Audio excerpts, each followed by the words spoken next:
RNZ News at 4 o'clock. Kia ora, good afternoon. I'm Anastasia Heads. Kiwi Rail has been fined $290,000 in order to pay over $40,000 in reparations after two workers received massive electric shocks while working on overhead train lines. The pair of maintenance workers were working on lines near the Parnell train station in Auckland in September of 2024 when they were seriously injured. One underwent 3 surgeries and skin grafts for electrical flash burns to several parts of his body, while the other received burns to his face, neck and chest. One worker will be paid $36,000 for emotional harm, while the second worker will receive $6,000. A long-awaited meeting between US President Donald Trump and his Chinese counterpart Xi Jinping is taking place in Beijing. Mr. Trump was greeted with a gun salute and a military parade at the Great Hall of the People before the two leaders sat down for talks. President Xi had warm words for Mr. Trump. I always believe that our two countries have more common interests than differences.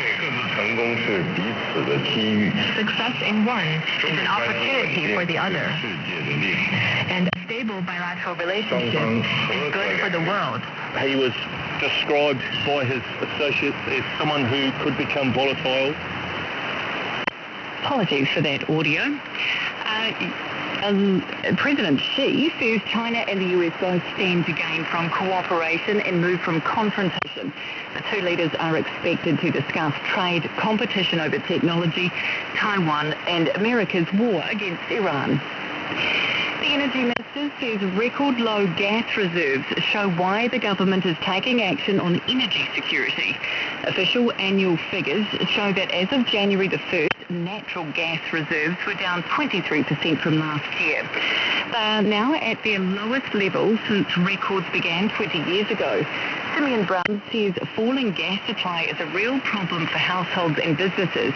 He says that's why the government is reversing the ban on offshore oil and gas exploration, putting $200 million into a gas security fund and procuring a liquefied natural gas import terminal. Police have described a missing headhunter's prospect as a loving man with a volatile side as they reopen a decades-old cold case. 29-year-old Andrew Ma'aka disappeared suddenly in West Auckland in November 1991. He was last seen alive at a headhunter's party. Police suspect foul play and have launched a fresh appeal for information.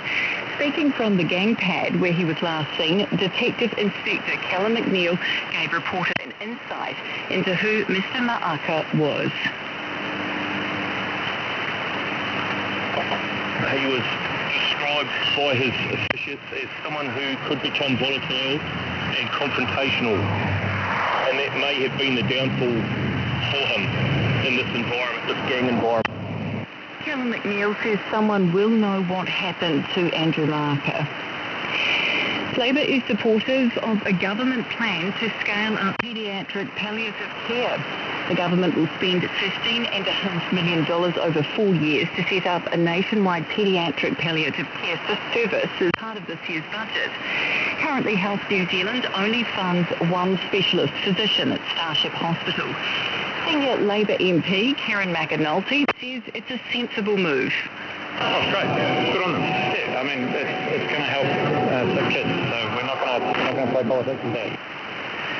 The new service will be rolled out from mid-2027. In the meantime, Health NZ will help fund private paediatric palliative care services at a kotuku while the National Specialist Service is established.